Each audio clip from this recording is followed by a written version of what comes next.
আল্লাহ বললেন আমার চূড়ান্ত ফায়সালা হলো আমি রবের ইবাদত করবা এবং তোমাদের পিতামাতার সাথে সৎ আচরণ করবা, যেন তোমার মা আর বাবা তোমার কোনো আচরণে উফ শব্দও না করে।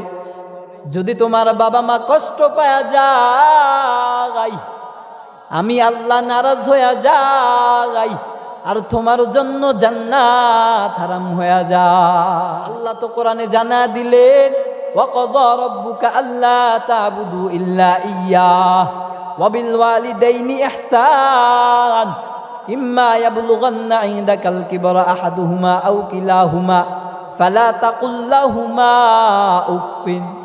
আল্লাহ বললেন আমার চূড়ান্ত ফায়সালা হলো আমি রবের ইবাদত করবা এবং তোমাদের পিতামাতার সাথে সৎ আচরণ করবা, যেন তোমার মা আর বাবা তোমার কোনো আচরণে উফ শব্দও না করে। যদি তোমার বাবা মা কষ্ট পায়া যায়, আমি আল্লাহ নারাজ হইয়া যাই, আর তোমার জন্য জান্নাত হারাম হইয়া যায়। পিতামাতার কেমন দাম মদিনার নবী জানা দিলেন। عن أبي هريرة رضي الله تعالى عنه قال جاء رجل إلى رسول الله صلى الله عليه وسلم قال من أحق الناس بحسن صحابتي।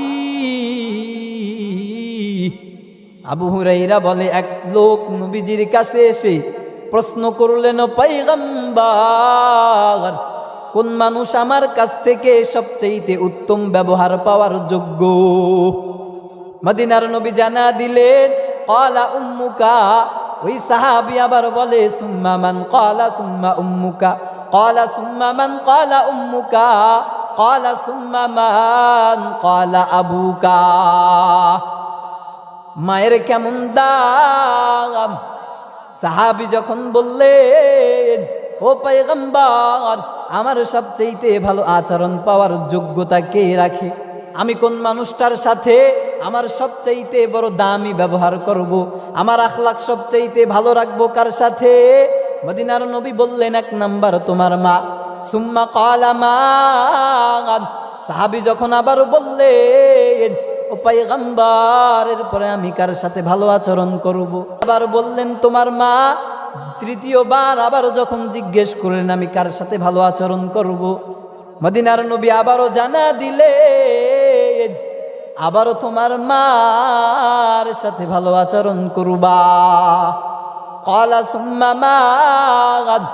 চতুর্থবার যখন সাহাবী জিজ্ঞেস করলেন ও পয়গম্বর আমি এরপরে কার সাথে ভালো আচরণ করব, মদিনার নবী বললেন সুম্মা আবুকা, এরপরে তোমার বাবার সঙ্গে তুমি ভালো আচরণ করবা। মায়ের কেমন দাম! এই মা যদি আমি সন্তানের প্রতি নারাজ হয়ে যাই আমার জন্য জাহান্নাম। এই মা যদি খুশি হয়ে যায়, মদিনার নবী তো জানা দিলেন আল জান্নাতু তাহতা আকদামিল উম্মাহাত। সন্তানের বেহেশত মায়ের পায়ের নিচে। বলে মা যদি খুশি হয় সন্তানের জন্য জান্নাত। নবী তো আরো জানা দিলেন রিদর রব্বি ফি রিদল ওয়ালিদি ওয়া সাখাতুর রব্বি ফি সাখাতুল ওয়ালিদি। পিতামাতার সন্তুষ্টির মাঝেই রবের সন্তুষ্টি। আর যদি পিতামাতাও সন্তুষ্টি হয় তো আমার আল্লাহ বান্দার উপরে নারাজ হয়ে যায়। এজন্য দুনিয়াতে মা বাবার সঙ্গে ভালো ব্যবহার করা। বলে আমার কথার দ্বারা যেন আমার মা আহ উ শব্দও না করে।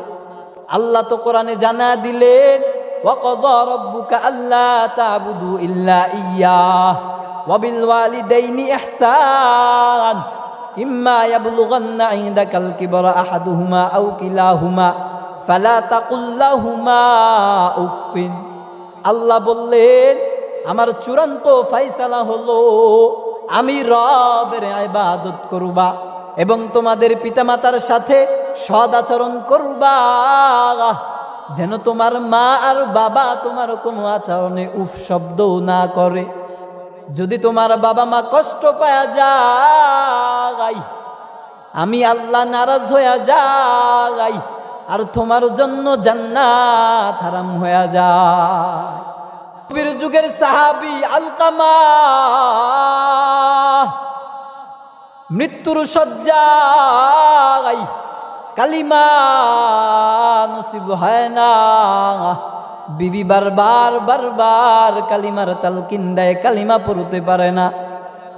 বিবি রওয়ানা করছে নবীর দরবারে, নবীর কাছে যা বলে, ও পয়গম্বর, আপনার সাহাবী আলকামা মৃত্যুর শয্যায় শায়িত, জবান থেকে কালিমা বের হয় না।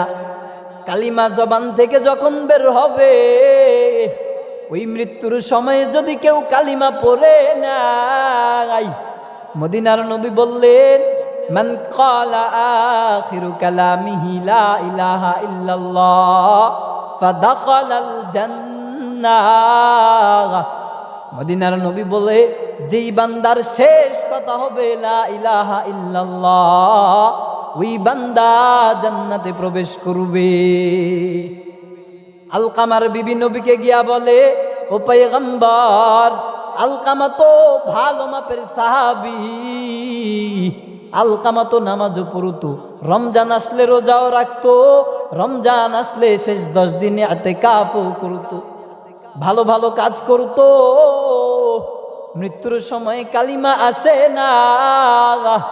মদিনাওয়ালা নবী সাহাবীদেরকে পাঠা দিলেন। মদিনার নবী বেলালকে ডাকলেন, মদিনার নবী সালমান ফার্সিকে ডাকলেন, 4 জন সাহাবীকে পাঠালেন। বেলাল রাদিয়াল্লাহু তাআলা আনহুকে, সালমান ফার্সি রাদিয়াল্লাহু তাআলা আনহুকে, আম্মার রাদিয়াল্লাহু তাআলা আনহুকে, হযরত আলী রাদিয়াল্লাহু তাআলা আনহুকে কালিমার তালকিন দেওয়ার জন্য পাঠা দিলেন। আলকামাকে যখন সাহাবীরা কালিমার তালকিন দেয়, আলকামার জবান থেকে কালিমা বের হয় না। হযরত আলী বেলালকে বলে, ও বেলাল, যাও মদিনার নবীর কাছে গিয়া জানা দাও। বারবার তালকিন করার পরেও আলকামার জবান দিয়া কালিমা বের হয় না। বেলাল রাদিয়াল্লাহু তাআলা আনহু নবীর কাছে গেছে। বেলাল রাদিয়াল্লাহু তাআলা আনহু নবীর কাছে যায় বলে, ও পয়গম্বর, আলকামাকে যতই আমরা কালিমা পড়াই, জবান থেকে কালিমা বের হয় না। নবী এবার খোঁজ নিলেন, ওর পরিবারের মধ্যে ওর বাবা বেঁচে আছে নাকি, ওর বাবা অথবা ওর মা কে বেঁচে আছে। বেলাল জানা দিলেন, ও পয়গম্বর, আলকামার বাবা দুনিয়াতে নাই, আলকামার মা বেঁচে আছে। মদিনার নবী বেলালের মাধ্যমে সালাম পাঠালেন, বলেন, নবী আপনাকে ডেকেছে, যদি আপনি না আসেন নবী স্বয়ং আপনার দরবারে আসবে। আলকামার মায়ের কাছে যখন বেলাল রাদিয়াল্লাহু তাআলা আনহু জানা দিলেন, নবীর দরবারে আপনাকে ডেকেছে, আলকামার মা নবীর দরবারে হাজির। নবী তো বুঝে গেছে, বলে, এই আলকামার মা, এর মায়ের মনে কষ্ট দিছে, যদি আলকামার মা এই আলকামাকে ক্ষমা না করে ওর কালিমা নসিব হবে না। আলকামার মাকে বলে, ও আলকামার মা, তুমি তোমার আলকামারে মাফ করে দাও। তুমি মাফ করে দিলে তুমি মায়ের মাফের কারণে আল্লাহ ক্ষমা করে দিবে। তুমি মা মাফ করলে আরশের মালিকও মাফ করে দিবে।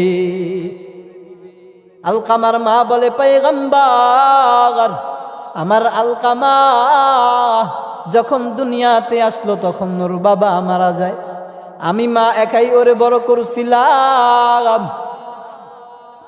বড় হওয়ার পরে আমি যখন ওরে একটা বিয়ে দিলাম, স্ত্রী পাওয়ার পর আমি মাকে ভুলে গেছে, আমি মায়ের উপরে বড় জুলুম করছে গো নবী। আমি আলকামার মা আমার আলকামারে ক্ষমা করব না। মদিনার নবী বলে, ও আলকামার মা, আপনি যদি আপনার ছেলেরে ক্ষমা না করেন, আপনার ছেলে জাহান্নামী হয়ে যাবে। আর যদি জাহান্নামী হয়, কিয়ামত পর্যন্ত জাহান্নামে জ্বলতে থাকবে। আর যদি জাহান্নামী হয়, এই জাহান্নামের আগুন সহ্য ক্ষমতা আলকামার নাই। আলকামার মা বলে, আমি ক্ষমা করব না। এত পরিমাণ আমারে কষ্ট দিছে, আমি মা আলকামারে ক্ষমা করব না। নবী এবার বেলাল রে বলে, ও বেলাল, যাও মদিনার অলিতে গলিতে গিয়া লাকড়ি নিয়ে আসো, আগুন জ্বালায়া দাও।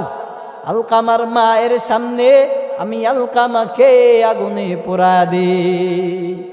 জাহান্নামের আগুনের চাইতে দুনিয়ার আগুনে আমি নবী আমার আলকামারে পোড়া দে। তখন আলকামার মা বলে, ও পয়গম্বর, আমার আলকামারে পোড়াবেন না, আমি মা আমার আলকামারে মাফ করে দিলাম। বলে, মা তো এমন দামি হয়, মা তো এমন দয়ালু হয়, মায়ের চাইতে আমার মালিক কেমন দামি, মায়ের চাইতেও আমার আল্লাহ কেমন দয়ালু। বলে, যেই আল্লাহ 99 নামের গুণে গুণান্বিত, যেই আমার আল্লাহ আরহামুর রাহিমিন। বলে, আরহামুর রাহিমিন কে? বলে, লা শাইআ লাহু লা মিসালা লাহু, যার মতো কেউ নাই, যার সাদৃশ্য কেউ নাই। বলে, এমন দয়ালু রব আমার ওই আল্লাহ।